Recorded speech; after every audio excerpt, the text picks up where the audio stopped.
Grace be with all who have an unending love for our Lord Jesus Christ.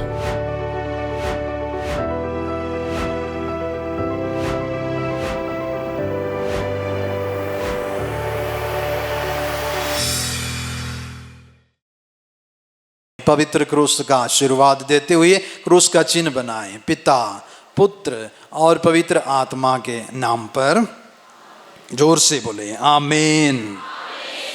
सबको जय यीशु। आप लोग कैसे हैं? हम भी अच्छे हैं। कुछ ब्रेक के बाद हम लोग फिर साधना शुरू हुए हैं। एक हफ्ता में बहुत ज़्यादा गर्मी लगने के कारण हमें रद्द करना पड़ा था। आपको मैसेज मिले होंगे ना, हम लोग एक हफ्ता के लिए प्रोग्राम रद्द किए थे। अभी हम इस मौसम के लिए धन्यवाद देते हैं प्रभु को। विशेष रूप से आज के इस साधना को हम समर्पित करेंगे। हम शांति से बैठकर वचन सुनने की कृपा प्रभु हमें प्रदान करें। अब लोग से बैठ जाएं।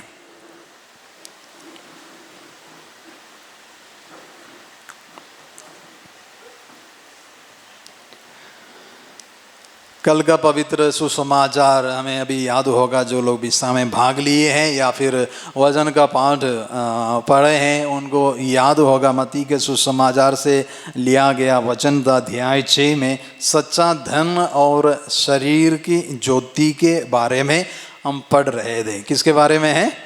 सच्चा धन और शरीर की, जोर से बोलिए ना, शरीर की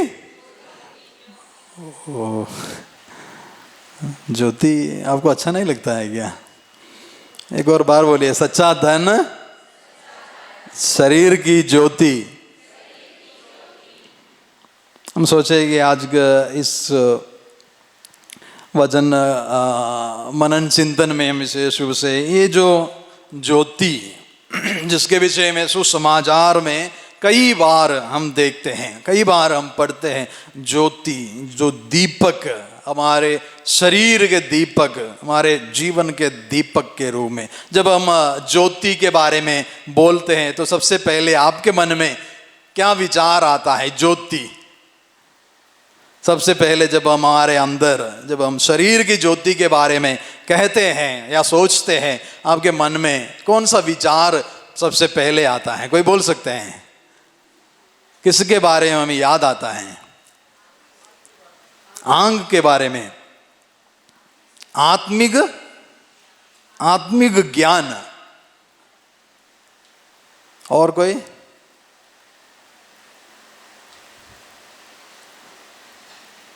यीशु मसीह के बारे में किसी को याद नहीं आता है, हैं? जिन्होंने स्वयं कहा था कि मैं संसार की, हाँ, प्रभु यीशु मसीह कहते हैं कि मैं संसार की ज्योति हूँ, मैं संसार की ज्योति हूँ। और जैसे आप कह रहे थे कि आंख, जिसे हमारे शरीर की ज्योति जो है हमारे आंख है, जैसे वचन में हम कल पढ़ रहे थे और आज हम आपको पढ़कर सुनाता हूँ। मत्ती का सुसमाचार अध्याय 6 पद संख्या 22। आंख शरीर का दीपक है। यदि तुम्हारी आंख अच्छी है तो तुम्हारा सारा शरीर प्रकाशमान होगा। आंख शरीर का दीपक है। आंख शरीर का दीपक है। हमारे शरीर के लिए एक ज्योति ईश्वर द्वारा प्रदान किया गया है, वह हमारे आंख है। उसके आगे हम पढ़ते हैं, किंतु यदि तुम्हारी आंख बीमार है तो तुम्हारा सारा शरीर अंधकारमय होगा। इसलिए जो ज्योति तुम में है, यदि वही अंधकार है तो यह कितना घोर अंधकार होगा। एक बार मिलकर हम इस वचन को पढ़ेंगे। मत्ती का सुसमाचार अध्याय 6 पद संख्या 22 और 23, 2 वचन है। इसको हम मिलकर पढ़ेंगे। जितने लोगों के पास बाइबल है वे जोर से पढ़ेंगे, बाकी लोग साथ में अपना आवाज, जो ये वचन तो आपको सबको मालूम है, मैं भी पढ़ूंगा। मैं हमारे पीछे इस वचन को दोहराइए। आंग शरीर का, एक बार मिलकर पढ़ेंगे। पहले बार, आंख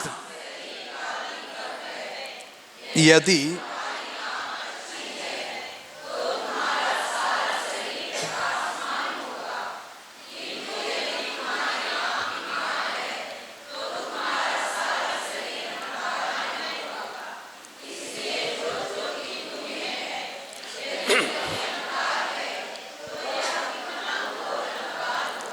ये आखिरी वचन जो है एक बार मेरे पीछे दोहराइए। इसलिए जो ज्योति तुम में है, यदि वही अंधकार है, तो यह कितना घोर अंधकार होगा। हल्लेलुया, जोर से बोलिए हल्लेलुया, हल्लेलुया।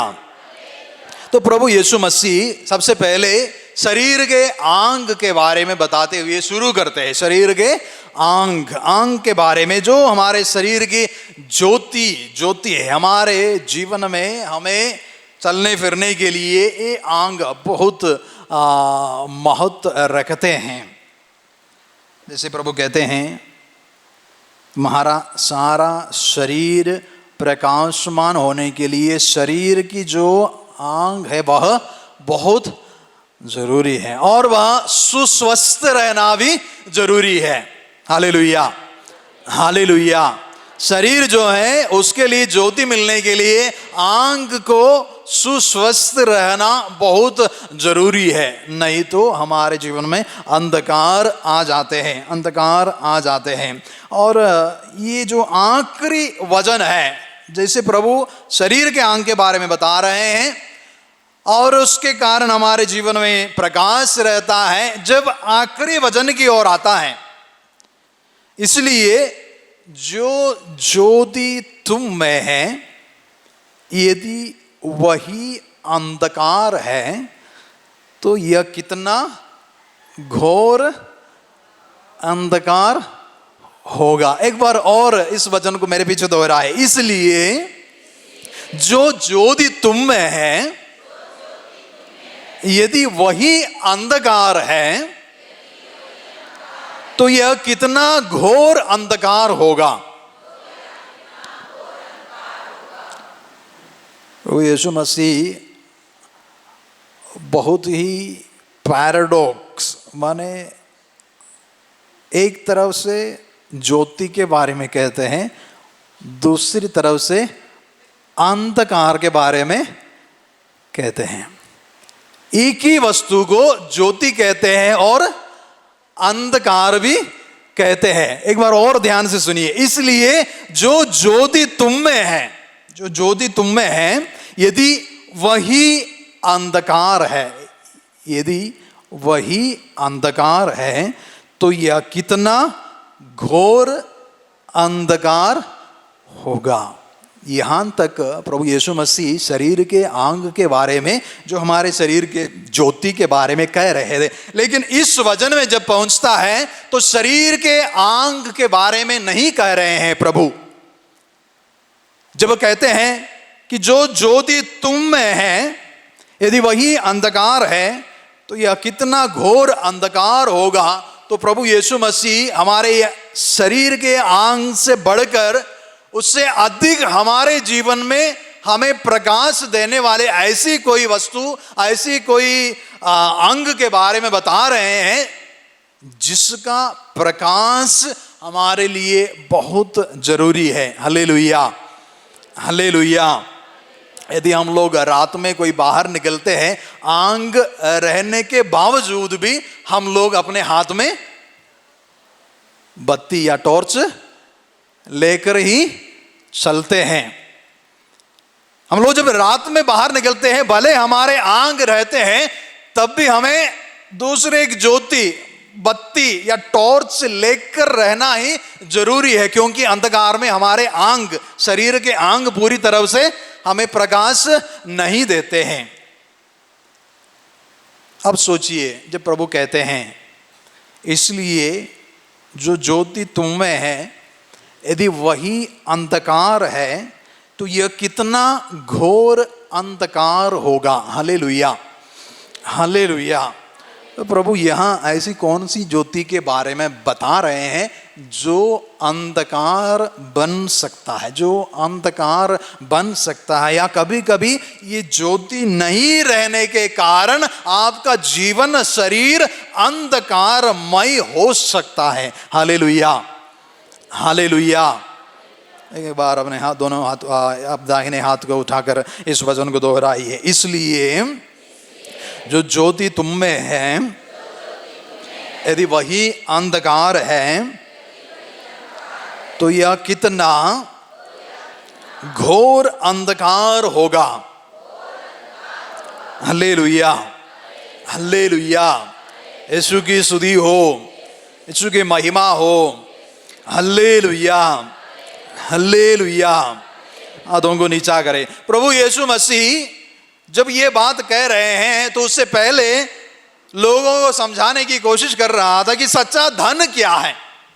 सच्चा धन क्या है, इसको बताने की कोशिश में, या फिर इस बात के बाद में ज्योति के बारे में प्रभु कह रहे थे। जो हमारे जीवन में, शरीर में जो ज्योति है, उसको इसीलिए बताता है कि हमें सच्चा धन के बारे में जानना, उसके लिए जो ज्ञान जरूरी है, वही ज्योति के बारे में, वही आंग के बारे में प्रभु यहाँ बताते हैं। उससे पहले प्रभु पृथ्वी के चीजें और स्वर्ग के चीजें के बारे में बता रहा है। जहाँ पृथ्वी के बारे में प्रभु कहते हैं कि वहाँ की जो चीजें हैं, मोर्चा लग सकता है, कीड़े खा सकते हैं, चोर सेंध लगाकर उसे चुरा सकते हैं। पृथ्वी की जितने भी चीजें हैं वहाँ इस तरह नष्ट हो सकता है कि वे उस पर मोर्चा लग सकता है। सेंध, चोर सेंध लगाकर उसे चुरा सकते हैं, कीड़े खा सकते हैं। पृथ्वी की चीजें के बारे में बता रहे हैं। जैसे मान लीजिए अब लोहा है, इतना ऐसी मजबूत लोहा एक वस्तु है, लेकिन उसमें भी जंग लग सकता है, नष्ट हो सकता है। माने उसका भी एक समय है कि नष्ट हो सकता है। हम कुछ पिछले दिन आसाम तक गए थे, वहाँ हमारे आश्रम में कुछ काम था, वहाँ गए हुए थे। तो वहाँ के हमारे एक आश्रम, अभी करीब करीब 10 साल भी नहीं हुआ है वो आश्रम का निर्माण होने के बाद, वहाँ का आश्रम में जो दरवाजे लगे हैं, लकड़ी के दरवाजे का चौखट है, सब में लकड़ी से बने हुए चौखट में सब दरवाजे लगे हुए हैं। दरवाजे तो सब प्लाईवुड के हैं, लेकिन जो चौखट है सब लकड़ी के हैं। हम फादर से पूछे कि कौन सा लकड़ी का है, तो बोला कि पाइन वुड है। पाइन के लिए कौन सा शब्द कहते हैं? पाइन वुड, देवदारू तो नहीं है ना? नहीं, तो पाइन ही बोलते हैं। समझ रहे हैं ना? क्वालिटी तो अच्छा है ना? ऐसे मामूली वुड तो नहीं है ना, लकड़ी तो नहीं है ना, अच्छा वुड है। तो पाइन वुड का बना हुआ है। लेकिन अभी 10 साल भी नहीं हुआ है, सारे के सारे चौखट एकदम अंदर से दीमक घुसे थे, अंदर से घुस गए थे। बाहर से देखने से एकदम वाइट पेंट सब लगा के लगे हुए हैं, वाइट पेंट सब लगा के हुए थे। फादर को भी इसका कोई जानकारी नहीं था कि इसके अंदर से दीमक जा रहा था। एक दरवाजे पर जैसे हाथ लगाया तो दरवाजा की पूरा ऐसे निकल के आया, जिसमें कब्जा लगा हुआ था सब खा चुके थे, तो दरवाजा ही ऐसे निकल आए। तो हाथ लगा के देखे तो ऐसे एकदम पाउडर बन के पूरा गिर गया। जितने भी चौखट है सब में, फिर बाद में जाके ऐसे चेक किया, ऐसे ठोक के देखने से अंदर पूरा खोखला है, कुछ नहीं है। लेकिन बाहर तो अभी भी बहुत सुंदर है, पेंट अभी भी कुछ नहीं हुआ, अच्छा ऐसे ही बना हुआ है। अब फादर अभी सोच रहे हैं कि कैसे इसको सारे का सारे चेंज करेंगे। अब लकड़ी का फिर लगाएंगे तो फिर और लग जाएगा, मोर्चा तो लग ही जाएगा, दीमक तो खाएंगे। तो अभी फादर कुछ और जुगाड़ कर रहे हैं, या लोहा का या फिर एक और चीज़ आता है जो लकड़ी नहीं है लेकिन फाइबर भी नहीं है, ऐसे कुछ सामान का लगाने की सोच रहा। मैं कहने की तात्पर्य यह है कि कोई भी चीज़ भले हमारे आंखों के सामने कि हमेशा के लिए दृढ़ रहेगा, परमानेंट नित्य रहेगा ऐसे हमें लगता है, लेकिन नष्ट हो सकता है। उदाहरण है, लोहा के बारे में बता रहा था, लोहा अभी गल सकता है, जंग खाते खाते वह गल सकता है। तो प्रभु यीशु मसीह स्वर्ग और पृथ्वी के चीजों के बारे में बताते हुए कहते हैं कि पृथ्वी की जो भी चीजें हैं वह सब नष्ट हो सकता है, मोर्चा लग सकता है, कीड़े खाते हैं और चोर सेंध लगाकर चुराते हैं। और उसके आगे में कहते हैं जो स्वर्ग की चीजें के बारे में बताते हुए कहते हैं, स्वर्ग में अपने लिए पूंजी जमा करो, जहां ना तो मोर्चा लगता है, ना कीड़ा खाते हैं, ना चोर सेंध लगाकर चुराते हैं। स्वर्ग और पृथ्वी में यही फर्क है। प्रभु कहते हैं कि पृथ्वी की चीजें यूं ही नष्ट हो जाते हैं, आप जितना भी जमा करके रखो वो नष्ट हो जाएगा, लेकिन जो स्वर्ग में जमा रखते हैं वो नष्ट नहीं होते हैं। यही स्वर्ग और पृथ्वी का फर्क है। प्रिय भाइयों बहनों, इसलिए जो ज्योति तुम में है, यदि वही अंधकार है तो यह कितना घोर अंधकार होगा। जब प्रभु ये कहते हैं, प्रभु इसी बात को समझाने के लिए कहते हैं कि ये ज्ञान हमें प्राप्त हो जाए। Hallelujah, hallelujah. कि ऐसे चीजें हैं जो नष्ट हो सकता है, ऐसे चीजें हैं जो नहीं नष्ट हो सकता है। पृथ्वी की चीजें, स्वर्ग की चीजें, इसके बारे में आपको ज्ञान प्राप्त हो जाए। ये ज्ञान आपके आंखों की ज्योति के समान है। Hallelujah, hallelujah. ये पृथ्वी की चीजों के बारे में जानना, स्वर्ग के चीजों के बारे में जानना, इसका फर्क समझना, इस फर्क के अनुसार अपने जीवन को बिताना, ये ज्ञान आपके लिए ज्योति है। इस ज्योति का जो लेवल है, ये ज्योति का जो लेवल है, उसके अनुसार आपके जीवन में प्रकाश रहेगा। बोले हल्लेलुया, हल्लेलुया। यीशु की स्तुति हो, यीशु की महिमा हो। हल्लेलुया।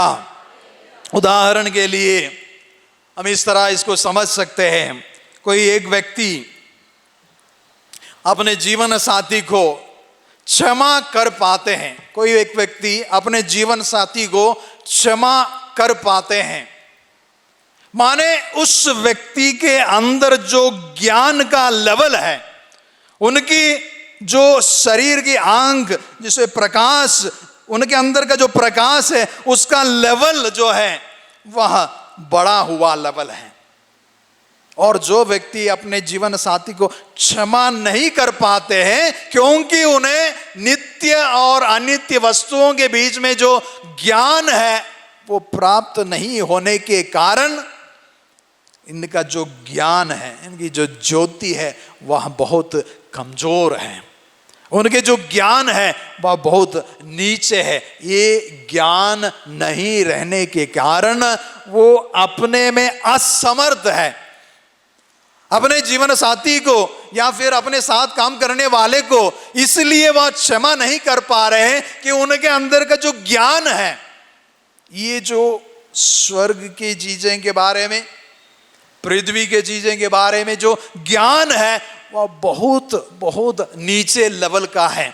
जितना हमारा ये ज्ञान बढ़ता जाएगा, क्योंकि जो व्यक्ति क्षमा करने का मूल्य जानेगा, मैं केवल उदाहरण के लिए क्षमा करने के बारे में बता रहा हूं, बाकी जितने भी गुण हैं उसके बारे में जब जानेगा, उसका वैल्यू में समझ में आएगा, तो हमें ये ज्ञान के अनुसार हमारे जीवन को आगे बढ़ने की हमें कृपा मिल जाएगा। बोलिए हल्लेलुया, हल्लेलुया।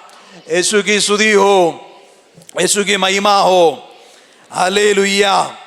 प्रभु यीशु मसीह अपने शिष्यों को इसी बात को कई बार समझाते आ रहे थे। जब यूहन्ना के सुसमाचार में कई बातों को लेकर, विशेष रूप से शिष्यों के ज्ञान के बारे में, उनके ज्ञान की जो लेवल है वो कई बार नीचे स्तर के होते हैं, नीचे स्तर के होते हैं, बहुत निचला उनका जो लेवल है। इसलिए प्रभु यीशु कोशिश करते हैं कि उनके ज्ञान को और उनके जो अंदर जो गलत धारणाएं हैं उसको ठीक करते हुए प्रभु यीशु उन्हें प्रशिक्षण दे रहे थे, उनको समझाने की कोशिश कर रहे थे, इनको किस तरह से ज्ञान दिया जाए। हम यूहन्ना के सुसमाचार अध्याय 6 में, यूहन्ना का सुसमाचार अध्याय 6 पेज नंबर 153,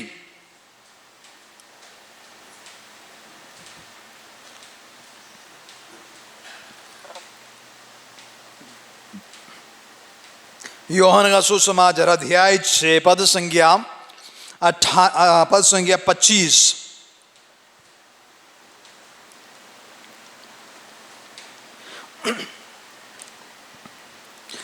योहन का सुसमाचार अध्याय 6 संख्या 25।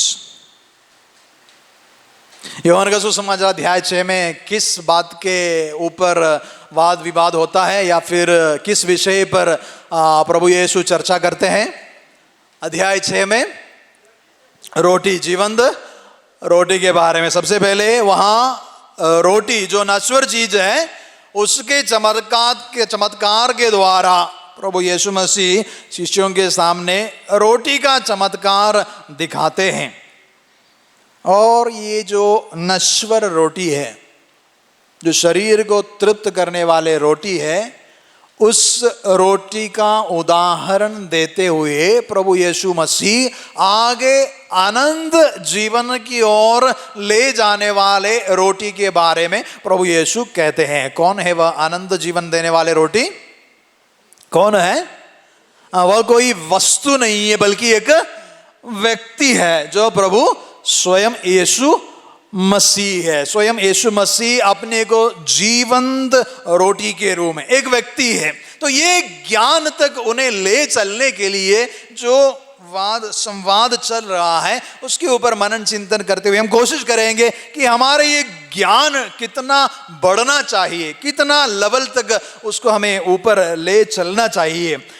वचन संख्या 25 को पढ़िए। वचन संख्या 25, अध्याय 6 पद संख्या 25।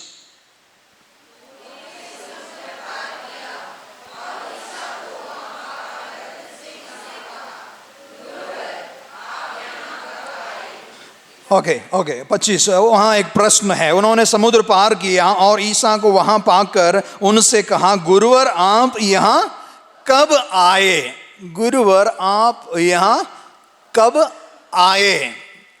नॉर्मली इसका उत्तर क्या होना चाहिए कि मैं सुबह इधर आया, फिर दोपहर को, या फिर शाम को आया, या फिर कल रात को आया। समय के बारे में पूछी जा रहा है। प्रभु गुरुवर आप यहाँ कब आए? ईसा ने उत्तर दिया। उत्तर पढ़िए।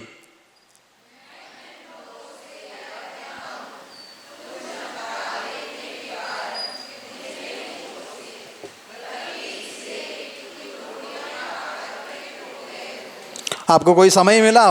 उत्तर में कोई समय मिला? सुबह के समय, रात के समय, शाम के समय?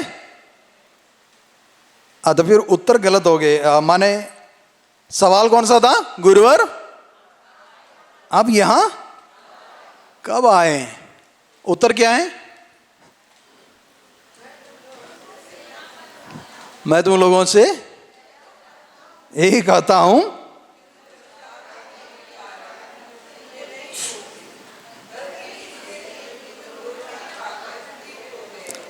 अच्छा तो फिर प्रॉब्लम किस में है? सवाल में है कि उत्तर में है?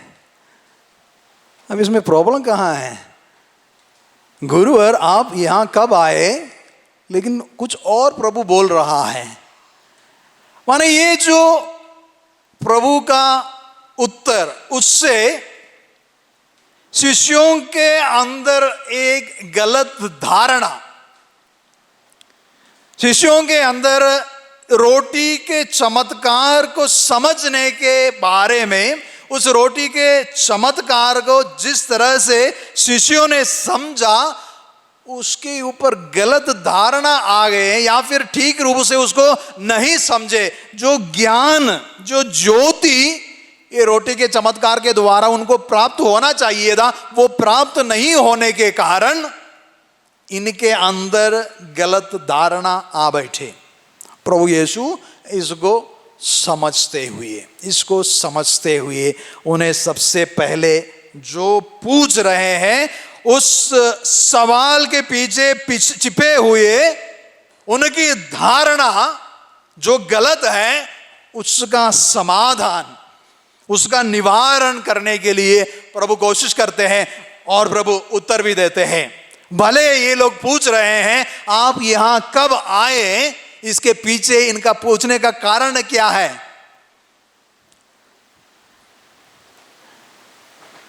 आप कब आए? हम कहीं गलत तो, हम कहीं समय से लेट तो नहीं आए। आप यहां कब आए? हम कहीं लेट तो आज का रोटी का बांटना, आज का रोटी का चमत्कार हो गया तो नहीं। आज का वो जो रोटी बांटने का समय हो चुका है क्या? माने हम कहीं लेट तो नहीं हुए हैं, हम कहीं लेट तो नहीं हुए हैं। गुरुवार आप कब यहाँ आए? शिष्यों का, माने जो लोग प्रभु की खोज में लगे हुए थे, प्रभु समझ गए थे कि ये किस बात के लिए उनके पीछे पड़े हुए हैं, इसलिए प्रभु ने सीधे उनके मुंह पर उत्तर देते हैं। उन्होंने उत्तर दिया, मैं तुम लोगों से यह कहता हूं, तुम चमत्कार देखने के कारण मुझे नहीं खोजते। प्रभु यीशु मसीह जब कहते हैं, विशेष करके योहन के सुसमाचार में चमत्कार शब्द जब यूज करते हैं योहन के सुसमाचार में, तो वह केवल वो चिन्ह के बारे में नहीं है, केवल वो रोटी का मल्टीप्लिकेशन, उनको बढ़ाने का, संख्या बढ़ाने का, वो केवल वो चिन्ह के बारे में नहीं है, लेकिन उसके पीछे छिपे हुए रहस्य के बारे में। इसलिए प्रभु कहते हैं, मैं तुम लोगों से कहता हूं, तुम चमत्कार देखने के कारण मुझे नहीं खोजते।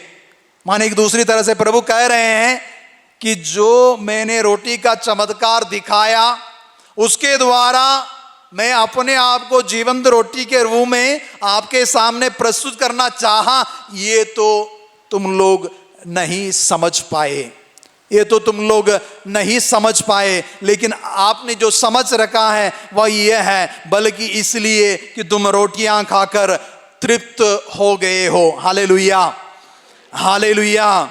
जोर से बोलिए हालेलुया, और जोर से बोलिए हालेलुया, हालेलुया। यीशु की स्तुति हो, यीशु की महिमा हो। अपने दाहिने हाथ को उठाते हुए इस वचन को मेरे पीछे दोहराइए, मैं तुम लोगों से यह कहता हूं, तुम चमत्कार देखने के कारण मुझे नहीं खोजते, बल्कि इसलिए कि तुम रोटियां खाकर तृप्त हो गए हो। हाथों को नीचा करे, हालेलुया, हालेलुया। प्रभु यीशु मसीह अपने को खोजने वालों के अंदर जो गलत धारणा है कि रोटी खाकर तृप्त होने की इच्छा रखते हुए प्रभु के पीछे जो लोग आ रहे थे, उनको समझते हुए प्रभु उनसे कह रहे हैं कि तुम जो रोटियों का चमत्कार है उसको समझ नहीं पाए। रोटियों का चमत्कार देखने के कारण मुझे नहीं खोजते हैं, इसके पीछे छुपे हुए जो रहस्य है उसको समझ नहीं पाए हैं। तुम्हारी जो आंखों की ज्योति है वह इतनी कमजोर है कि जो रोटी का चमत्कार है उसे समझ नहीं पाए हो, क्योंकि तुम्हारे सामने जो ज्योति है वह तुम्हारे लिए अंधकार बने हुए हैं। तुम्हारे सामने जो ज्योति है वह तुम्हारे लिए अंधकार बने हुए हैं। रोटी का चमत्कार जो प्रभु यीशु ने अपने बारे में इस धरती पर उनका आगमन का रहस्य समझाने के बारे में ये चमत्कार उन्होंने दिखाया, ज्योति का रूप धारण कर ये चमत्कार उनके सामने प्रकट हुआ, लेकिन ये ज्योति को वे समझ नहीं पाए, बल्कि ये ज्योति जो है उनके लिए अंधकार बन गए। Hallelujah, hallelujah. मेरी बात को आप समझ में आ रहा है? आपको मेरी बात को समझ में आ रहा है? इनके लिए जो ज्योति बन सकता था, रोटियों का चमत्कार जो इनके लिए ज्योति बन सकता था, जीवंत रोटी के बारे में ये लोग समझना चाहिए था। जो ज्योति बन सकता था वे अब इनके लिए अंधकार बने हुए हैं। Hallelujah, hallelujah. कई बार हम अपने से प्रश्न करते हैं, कई बार चर्च जाने के कारण जो हमारे लिए ज्योति बनना चाहिए था, जो ज्ञान हमारे लिए ज्योति बनकर हमारे जीवन के लिए मदद करने चाहिए था, वह अब हमारे लिए अंधकार बने हुए हैं। कई बात हमारे लिए अंधकार बने हुए हैं। अक्सर हम देखते हैं कई लोग कलीसिया के अधिकारियों के साथ अपना व्यवहार अच्छा नहीं होने के कारण, कलीसिया के अधिकारियों के साथ अपना रिश्ता अच्छा नहीं होने के कारण कलीसिया से, चर्च से अलग हो जाते हैं, चर्च से अलग हो जाते हैं। जिस बात को उनके लिए जीवन की ज्योति बनना चाहिए था, वह उनके लिए अंधकार का कारण बनते जाते हैं। उनकी समझ इतने निचले स्तर के हो जाते हैं, इनकी ज्ञान उनके लिए किसी भी तरह की मददगार नहीं बनते हैं, उल्टे उनके लिए वह हानि का कारण बन जाते हैं, अलगाव का कारण बन जाते, रिश्ता टूट जाने का कारण बन जाते हैं। इसलिए मैंने कहा, उदाहरण लिया था, क्षमा करने का उदाहरण लिया था। जो कार्य हमारे लिए ज्योति बन सकता है अपने जीवन में, हमारे जीवन के लिए प्रकाश बन सकता है, दीपक बन सकता है, वही कार्य हमारे लिए अंधकार अक्सर बन जाते हैं। जो रोटियों का चमत्कार शिष्यों के जीवन में ज्ञान बनकर उनके लिए प्रभु मसीह को पहचानने का चिन्ह बनना चाहिए था, वह उनके लिए अंधकार बन गया है। उनके लिए ईश्वर से अलग होने का, इस अध्याय के आखिरी में हम देखेंगे कि वह यीशु को छोड़कर चले जाते हैं, क्योंकि ये जो ज्ञान है वे समझ नहीं पाते हैं, ना समझ के कारण वे अलग हो जाते हैं। जो ज्ञान हमारे लिए दीपक बन सकता है, ज्योति बन सकता है, उसका लेवल नीचे होने के कारण अक्सर हमारे लिए वह अंधकार बन सकता है। इसलिए जो ज्योति तुम में है वह यदि अंधकार है तो वह अंधकार कितना घोर अंधकार हो। प्रभु यीशु मसीह अपने शिष्यों को, अपने पीछे आने वाले लोगों को समझाने के लिए कोशिश करते हैं कि यह तुम्हारे लिए ज्योति बन सकता है यदि तुम इस ज्ञान में अपने आप को बढ़ने देंगे। Hallelujah, hallelujah. यीशु की स्तुति हो, यीशु की महिमा हो। हालेलुया। तो यहां शिष्यों के जीवन में क्या हो रहा है? जो आत्मिक अर्थ, आध्यात्मिक रूप से एक बात को समझना चाहिए था, वह केवल अपने शरीर के जरूरत के रूप में उसे समझने लगा। जो अपने आत्मा के लिए आध्यात्मिक ज्ञान के रूप में लेना चाहिए था, वह केवल अपने शरीर की जरूरत को पूरा करने के बारे में सोचने लगा। इसलिए वह अंधकार का कारण बनते हैं। Hallelujah, hallelujah. मिलकर प्रार्थना करते हैं। प्रणाम मरिया।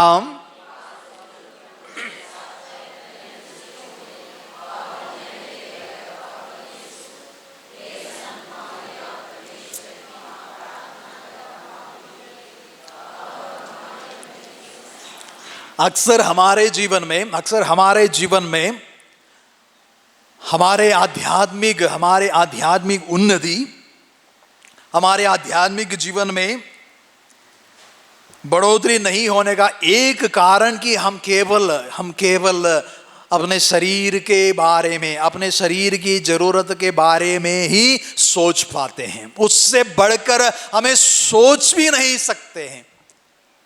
हम केवल शरीर की जरूरतों को ही समझ पाते हैं, उससे बढ़कर हम समझ नहीं पाते हैं, सोच ही नहीं पाते हैं। उन वस्तुओं से लेकर हमारे अंदर जो धारणा है उसमें भी हम बढ़कर नहीं हो पाते हैं, हम पक्का नहीं हो पाते। इसलिए हम आध्यात्मिक बात तो सोचने की दूर की बात ही बन जाते हैं। Hallelujah, hallelujah. इसलिए यदि आप लोग किसी भी तरह से अपने दृष्टि को बाहर की ओर दौड़ाएंगे, अपने जो दैनिक जीवन की ओर दौड़ाएंगे, तो आपको समझ में आएगा आपके सामने जितने भी वस्तुएं हैं, जितने भी बातें रखी जाती है, जितने भी बात आपको आपके सामने रखे जा रहा है, वह सब आपके शरीर की जरूरतों को पूरा करने के बारे में ही आपको बताएंगे। जैसे आप कोई भी यूट्यूब खोलिए या फिर अन्य कोई भी टीवी चालू कर दीजिए, आप वहाँ जो भी विज्ञापन देखेंगे बस ऐसी बातों के जो शरीर से जुड़े बात होंगे। शायद वहाँ का विज्ञापन यही रहेगा कि वह हमारे खाना पीने के बारे में, हमेशा खाना पीने के बारे में रहेगा, या फिर हमारे फैशन, हम क्या पहनना चाहिए, हमें किस तरह के फैशन अपनाना चाहिए, या फिर हमारे सेहत के बारे में, हमारे स्वास्थ्य के बारे में, हमेशा इन बातों के बारे में रहेगा। और हमारे कॉस्मेटिक्स, ये जितने भी आपके सामने यही रखे जा रहे हैं, यही आपके सामने डाले जा रहे हैं कि आपके अंदर यह प्रतीत होगा कि इसके अलावा और कुछ है ही नहीं। आपके सामने इतने सारे बातें रखे जा रहे हैं कि इस शरीर की जरूरतों के बढ़कर और कोई बात है ही नहीं। आपको ऐसे प्रतीत होगा कि अब शरीर की जरूरतों की पूरा करना ही हमारा जीवन का लक्ष्य होता है। Hallelujah, hallelujah, hallelujah. यीशु की स्तुति हो, यीशु की महिमा हो। ऐसे समय, ऐसे जगह पर प्रभु यीशु मसीह ये सवाल का उत्तर के रूप में उनके सामने रखते हैं कि हमें जो बात आध्यात्मिक जीवन के बारे में है, उसको हमें शरीर की जरूरत को समझते हुए उसके नगण्य, उसका मूल्य को घटाना नहीं चाहिए। Hallelujah, hallelujah. यीशु की स्तुति हो, यीशु की महिमा हो। तो प्रभु यीशु मसीह एक सवाल का उत्तर इस तरह देते हैं कि उनके अंदर जो गलत धारणा है उसके बारे में समझाते, उन्हें बताते हैं कि तुम जो खोज रहे हो वह नहीं है, तुम जो खोज रहे हो वह नहीं है। तुम्हारे गलत धारणा के कारण इस तरह का सवाल, शरीर के जो जरूरत है उसको पूरा करने के बारे में सोचते रहते हैं। और उसके आगे जो खोज रहे हैं, अब वो थोड़ा सा बदलते हुए, सवाल को थोड़ा सा बदलते हुए अब उनके सामने रख रहे हैं। पद संख्या 28 पढ़िए, यूहन्ना का सुसमाचार अध्याय 6 पद संख्या 28।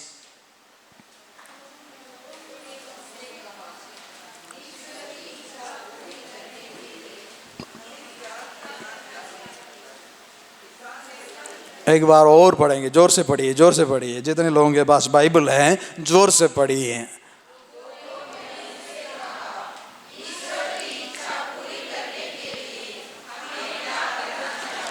अब पहला सवाल प्रभु के सामने यह रखा गया था कि आप यहाँ कब आए, और उसका अर्थ प्रभु यीशु सही निकालते हैं कि ये सवाल का अर्थ तुम्हारे शरीर के जरूरतों के बारे में सोचते हुए ये सवाल आया है। लेकिन इससे बढ़कर इस सवाल का अर्थ प्रभु यीशु उन्हें समझाते हैं कि शरीर से बढ़कर ऐसे अन्य मूल्य भी है जिसका पालन करने से हमारे शरीर के लिए वह ज्योति बन सकता है, जिसका ज्ञान प्राप्त करने से हमें आध्यात्मिक प्रकाश मिल सकता है। ये उत्तर प्रभु उनके सामने रखते हैं। तो लोग पूछते हैं, अच्छा तो फिर ऐसे तो शॉर्टकट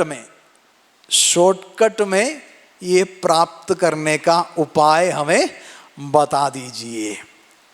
यदि ऐसे शॉर्टकट में कुछ है जिसके चलते आप जो बोल रहे हैं आध्यात्मिक जीवन के बारे में, ज्ञान प्राप्त करने का कोई भी शॉर्टकट है तो जल्दी हमें बता दीजिए।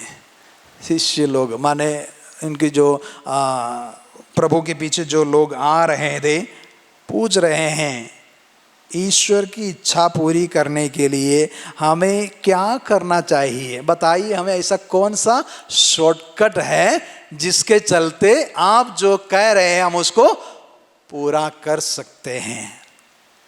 प्रभु यीशु यहाँ भी उनका उत्तर जो है, उनके द्वारा प्रभु उनको समझाना चाहते हैं कि इनके ऊपर एक और गलत धारणा है, उसको समझाने के लिए प्रभु कोशिश करते हैं। प्रभु उत्तर देते हैं, ईसा ने उत्तर दिया, ईश्वर की इच्छा यह है, उसने जिसे भेजा है उसमें विश्वास करो। एक बार और बोलिए, उसने जिसे भेजा है उसमें विश्वास करो। ईश्वर की इच्छा यही है। और जोर से बोले, ईश्वर की इच्छा यही है। जब प्रभु यीशु ये कहते हैं, ये लोगों को तो पता है, ये लोगों को तो पता है कि इनके सामने जो खड़े हैं ईश्वर से आए हुए ईश्वर का पुत्र हैं, लेकिन वे अन्य और कोई शॉर्टकट के बारे में पूछ रहे हैं, अन्य और कोई शॉर्टकट के बारे में पूछ रहे हैं। इसके अलावा कुछ है तो हमें बता दीजिए, आपके पीछे आने के अलावा और कुछ। जैसे आप रोटियों का चमत्कार दिखाए दे, यूं ही धन्यवाद की प्रार्थना पढ़ी, हाथ में उठाए और ये सबके लिए 5000 लोगों के लिए देने के लिए आपके अंदर जो शक्ति निकला था, उस तरह का कोई शॉर्टकट, यूं ही हमें मुक्ति प्राप्त करने का कुछ आइडिया, कुछ शॉर्टकट है तो हमें बता दीजिए। प्रभु के पास और कोई उत्तर नहीं है, केवल एक ही उत्तर है जो उनको भी मालूम है। कहते हैं, ईश्वर की इच्छा यही है कि उसने जिसे भेजा है उसमें विश्वास करो। इसके अलावा और कोई शॉर्टकट उनके पास नहीं है। मेरे पास ऐसे कोई शॉर्टकट नहीं है। इसलिए प्रभु कहते हैं, परिश्रम करना आपके लिए उचित है। इसलिए प्रभु वचन 27 में परिश्रम करने के बारे में कहते हैं, मेहनत करने के बारे में कहते हैं। नश्वर भोजन के लिए नहीं, बल्कि उस भोजन के लिए परिश्रम करो जो आनंद जीवन तक बना रहता है और जिसे मानव पुत्र तुम्हें देगा। क्योंकि पिता परमेश्वर ने मानव पुत्र को यह अधिकार दिया है। जो सामने खड़े हैं वह ईश्वर का पुत्र है और उनके पास एक अधिकार है कि जो व्यक्ति उनमें विश्वास करेगा उनको मुक्ति मिलेगा। ये बात परिश्रम करते हुए, मेहनत करते हुए अपनाने के लिए प्रभु कहते हैं।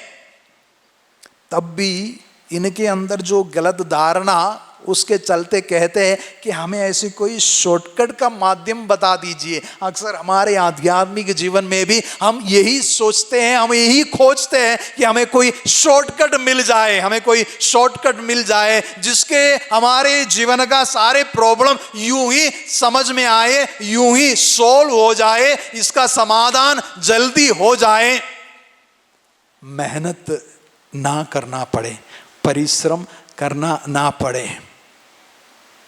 जिस तरह से लोग प्रभु से कह रहे थे कि हमें ईश्वर की इच्छा पूरी करने के लिए क्या करना चाहिए, जब यह कहते हैं, पूछते हैं, तो प्रभु यीशु जो परिश्रम के बारे में बताया, वे उनका अनदेखा करते हुए ही ये कह रहे हैं, उनके अनदेखा करते हुए ही ये कह रहे हैं। जैसे मैंने शुरुआत में कहा था कि उनकी ज्ञान जो है इतने निचले स्तर का है, तो ये जो ज्ञान उनके शरीर की ज्योति है स्वीकार नहीं करना चाहते हैं। इसलिए मैंने कहा, शायद आपके लिए, जैसे हमारे कई कई तीर्थ स्थान में, तीर्थ स्थल में होते हैं कि वहाँ जाकर यहाँ पता नहीं इस तरह का कुछ रीति रिवाज भी होते हैं कि जैसे चर्च में आप घुसेंगे तो चर्च के जो मेन द्वार है वहाँ से वेदी तक घुटने के बल पर आप चलते हुए वहाँ वेदी तक पहुँचते हैं। एक तरह का कहते हैं कि मन्नत खाते हैं कि इस तरह का हम करेंगे, इस तरह का करने के लिए। और कोई आपके यहाँ में ऐसे कोई तीर्थ स्थान है कि इस तरह का कुछ करते हैं? नहीं। केरला में एक चर्च है वल्लारपाड़म, माँ मरियम का एक श्राइन है वल्लारपाड़म। तो वहाँ का एक अनोखा इस तरह का एक मन्नत करने का भी है। वहाँ चर्च के मेन गेट के सामने ही बहुत सारे झाड़ू आप रखे पाएंगे, उधर झाड़ू वहाँ रखे हुए हैं। तो वहाँ का एक विशेष मन्नत ये होते हैं कि वहाँ का झाड़ू लेकर वहाँ का आंगन साफ करते हैं, आंगन को साफ करते हैं। एक मन्नत है, लोग उसके करने के लिए बहुत लोग आते हैं, तो उसको फल प्राप्ति के लिए धन्यवाद देने के लिए सब करने के लिए आते हैं। तो एक तरह का इस तरह का मन्नत है। लेकिन इससे भी कठिन कठिन मन्नतें हैं, जैसे कि घुटने के बल पर वहाँ से यहाँ तक आना। ये सब कठिन परिश्रम आप कभी कभी करने के लिए तैयार हो जाते हैं, लेकिन हमारा जो ज्ञान उसका लेवल कम होने के कारण जो उच्च स्तर की बातें हैं उसको भुलाते हुए कभी कभी नीचे स्तर के बातों को करने के लिए हम उत्सुक रहते हैं। जैसे मैंने उदाहरण में कहा कि एक व्यक्ति को क्षमा करना, जिनके साथ मेल मिलाप नहीं हो रहा है उनके साथ मेल मिलाप करना उच्च स्तर की ज्ञान है, उच्च स्तर की परिश्रम है। लेकिन उसको भुलाते हुए कभी कभी जो नीचे स्तर का परिश्रम है, चर्च के द्वार से वेदी तक घुटने के बल पर चलने के लिए हम तैयार हो जाएंगे, लेकिन क्षमा करने की बात आते हैं, एक दूसरे को एक्सेप्ट करने की, एक्नॉलेज करने की, स्वीकार करने की बात आते हैं, तो हमारा ज्ञान हमारे लिए अंधकार हो जाते हैं, हमारी ज्योति अंधकार जैसे हो जाते हैं, हम उसे स्वीकार नहीं कर पाते। लेकिन जो बड़े परिश्रम की बात है उसे करने के लिए जाते हैं। प्रभु यीशु मसीह इनके सामने जो परिश्रम की बात कह रहे हैं, बहुत ही सिंपल सरल ही बात है कि जो ईश्वर के पुत्र जो स्वर्ग से आया हुआ है उस पर विश्वास करने के लिए उन्हें बुलाते हैं। जो उच्च स्तर की ज्ञान की बात है, परिश्रम है, उसे करने के लिए तैयार नहीं है, लेकिन रोटी बढ़ाने का बड़ा कार्य करने के लिए तैयार हो जाते हैं। आपके लिए हम पूर्ण रूप से समर्पित करने के लिए, जहां तक हम पूरे आंगन को साफ करने के लिए भी तैयार हो जाएंगे, लेकिन क्षमा करने के लिए, ईश्वर की बातों को समझने के लिए हमारा ज्ञान जो है निचले स्तर की हो जाते हैं। प्रिय भाइयों बहनों, हमारा जो ज्ञान, हमारा जो ज्योति हमारे जो अंदर में है, वह हमारे लिए कभी अंधकार ना बन जाए। हमारी ज्योति जो है हमें किसी भी तरह के अंधकार की ओर ना ले चले। इसलिए प्रभु यीशु वो एक उदाहरण के रूप में जो पृथ्वी और स्वर्ग की बातों की फर्क को जानने के लिए, एक छोटी सी बात को समझाने के लिए ये ज्ञान की बात प्रभु कह रहे हैं कि ये तुम्हारे अंदर ज्योति है। ईश्वर के संतान होने के कारण, ईश्वर के पुत्र पुत्रियां होने के कारण उच्च स्तर की बातों को समझने के लिए आपके अंदर ज्ञान है। इस ज्ञान को बढ़ाने के लिए जो भी बात जरूरत है उसके पीछा करने के लिए प्रभु आपसे आग्रह कर रहे हैं।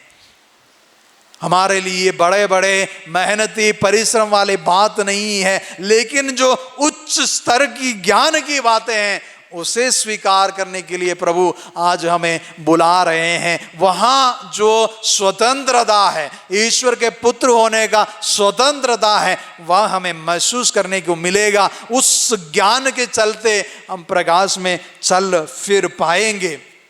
ये भाइयों बहनों, जब प्रभु यीशु मसीह हमें ये जो सीधी सी बात, ईश्वर के पुत्र उसमें विश्वास करने की बात, जैसे प्रभु में विश्वास करने की बात जब हम कहते हैं तो उनके द्वारा बताए हुए हर एक बात पर भी विश्वास करने की, उसका अनुगमन करने की, उसका हम लोग अनुधावन, उसका पूर्ण रूप से अपने जीवन में उतारने की हम कोशिश करेंगे, क्योंकि उसी में हमारा ज्ञान, उसी हमारी ज्योति है। क्योंकि जिस तरह से संत पौलुस कहते हैं कि वही हमारा ज्ञान है, प्रभु यीशु मसीह हमारा ज्ञान है। जो प्रभु यीशु मसीह कहता है कि मैं संसार की ज्योति हूं, ये हमारे लिए जीवन में प्रकाश देने वाले बात को हमारे सामने रख दिया है कि हम उस ज्योति को चलते, उस ज्योति को देखते हुए हमारा जो भी राह है, हमारे मार्ग है, प्रकाशमान हो जाएंगे। हम उस ज्योति में चलते रहेंगे। हम प्रभु के इस महान ज्ञान, जैसे प्रभु कहते हैं कि तुम्हें ज्योति है, हो सकता है हमारा ये जो ज्ञान, हमारी ज्योति जो है बहुत कम प्रकाश दे रहा होगा, बहुत कम प्रकाश दे रहा होगा। शायद हम हमारे कम ज्ञान होने के कारण हमारे जीवन में अंधकार महसूस करते हैं।